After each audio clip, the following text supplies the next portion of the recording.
Okay. What's up, everybody? Welcome back to my YouTube channel. I'm That Random Chick Sadies. How you doing? If you're new to my channel, things are a little bit different. I'm kind of moving stuff around, but I'm getting ready to start a new series, so welcome to the first episode of this series. Right now, I'm currently traveling between Korea and America, so if you're interested in like things to know about Korea, some interesting stories, things I've learned, learning Korean, story times, all that jazz, why don't you just go ahead and hit that little bell button down below. I know it's early to be saying this, but like, you know, I tend to forget it and then I have to go back later on and it's a hassle, so I'm just saving you some trouble now. If you're interested in that stuff, go ahead and click it. But you know, you can also click the little subscribe button and join this little family because we are on a journey. But I just recently got back from a 3-month trip to Korea and I'm going to catch everyone up and update you on that. So with this new series, that's basically what we're going into. Okay, so for this first episode, if you haven't seen it in the title yet, we are going to be talking about what you need to go to Korea from America. Because, you know, I live in America and I can't kind of tell you that. But, like, these points could be the same with your country. Just double check them on that. So before I left to Korea, it was the first time I've ever left the country. So I didn't have a passport. Oh my gosh. The struggle of getting a passport to match the time that I was going. I had got all the paperwork and stuff ready for this passport a year in advance, and it took them an entire year to get this all through. So before you plan out any trip, make sure you have your passport. That's the only thing I'm about to say right there. But if you do have your passport, it does have to be valid up to 6 months. So when you leave the country, you'll still be able to leave and come back, like, no problems. Because if you get trapped over there and your passport's not valid, you have to go to the embassy and get that fixed, and it takes forever. So I'm just saying, it's not worth it. But yeah, it does have to be valid. So that's the first thing you need is your passport. Okay. Along with the passport, our second thing that you're going to need is a visa. Now for the US, you don't have to have a visa as long as you're like going to leave whichever country you're going to within 90 days. If you're gonna stay longer than 90 days, you can either, one, just go to another country for a couple of days so you can reset that tourist visa, because you come into a country on a B2 visa, it's tourist, you don't have to sign any paperwork or anything for it. But if you're gonna plan to stay longer than that, you do have to go ahead and get your visa set. Now there's all type of visas, some have restrictions on working, others don't.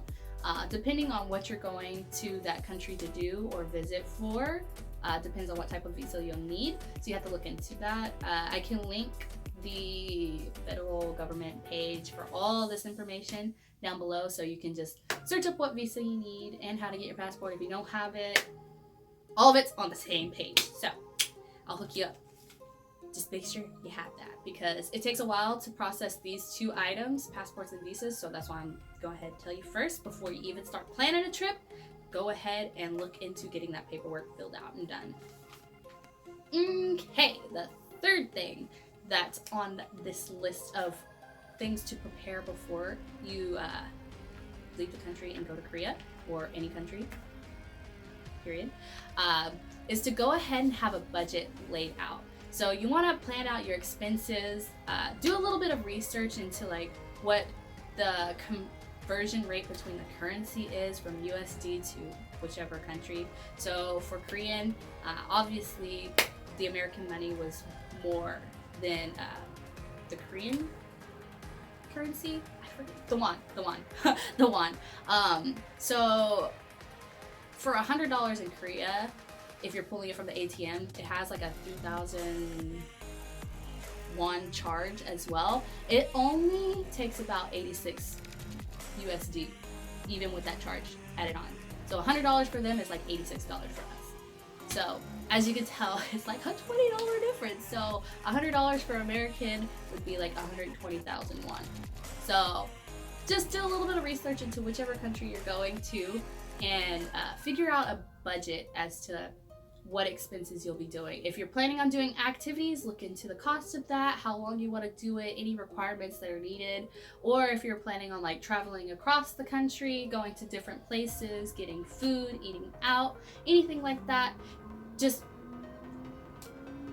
budget a little plan out of what you want a price range to have, and then go ahead and have that money set aside for it, because it'll save you a lot.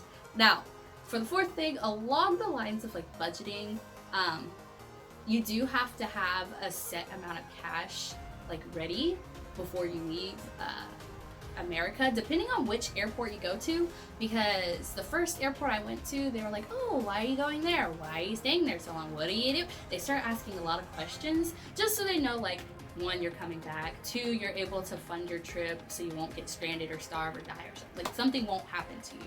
So you do have to have a set amount. I know they at least, like, depending on how long your trip is, since I was going for 3 months, had to have at least $3,000 saved because it was going to cover food and like drinks. And since that couldn't work on a tourist thing, you kind of have to have all your money ready, because if you're not going to be able to work and you're staying for that long, they're going to ask a lot of questions.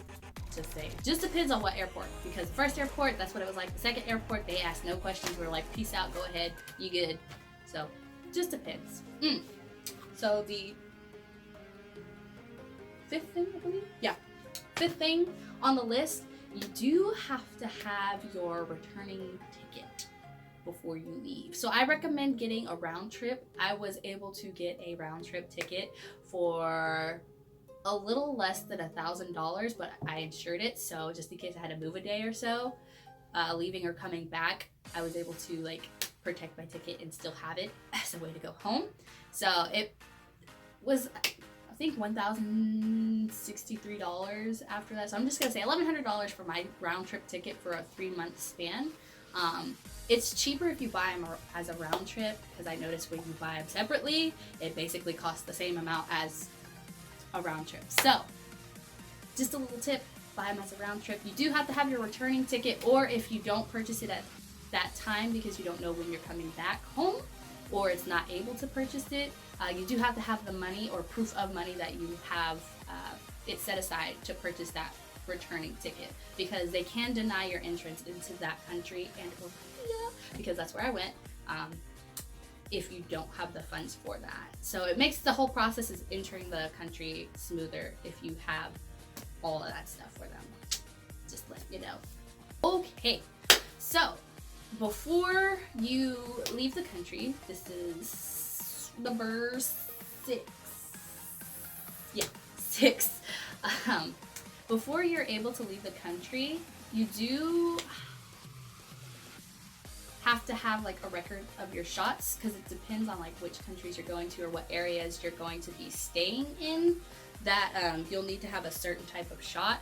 So like if you're going to visit like nature or like animals, you have to get a specific shot for that. If you're going to be doing things on the trip like getting tattoos,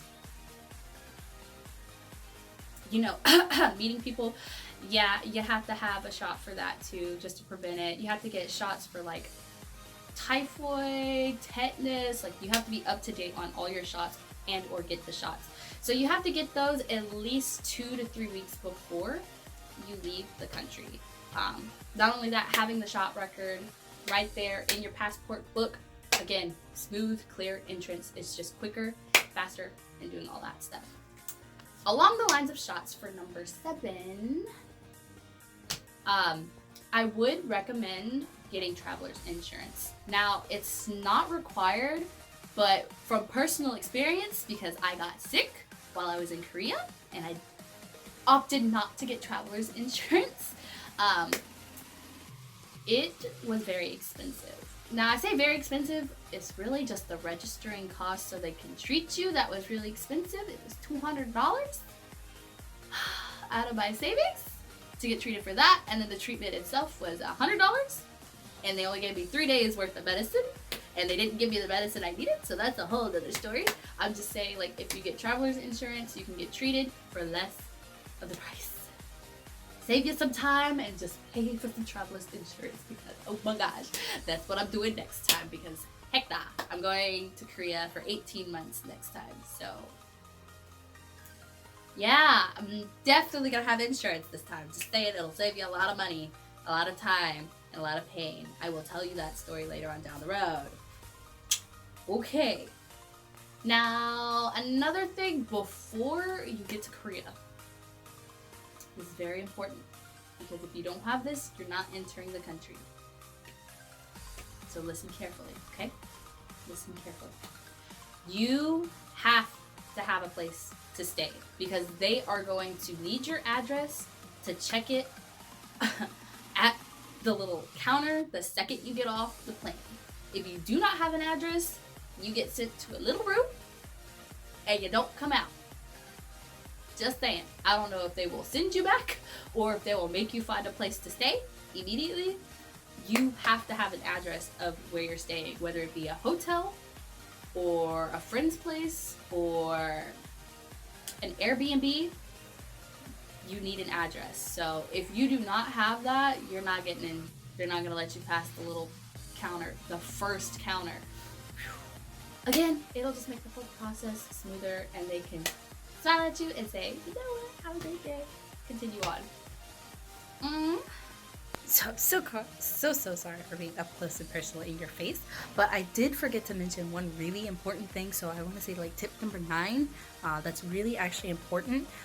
You do have to notify your credit card company and your bank, so that when you're overseas, they don't think it's suspicious that you're using your card and cut you off, because then you're definitely gonna be helpless without that. So I just wanted to throw that in there.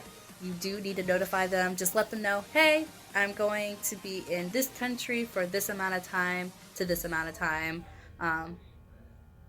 That's it. That's literally all you need to do. So then they'll be like, okay, we'll write that down in our paperwork, so when you're back, we'll know anything that's going on is through there.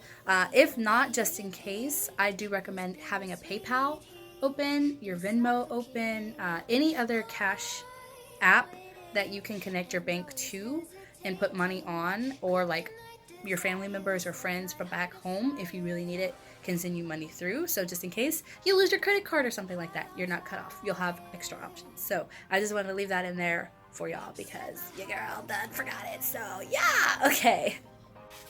So yeah, those were my 8, I think it was 8, yeah, 8 things you need at least to leave the country, or have prepared before you leave the country in general.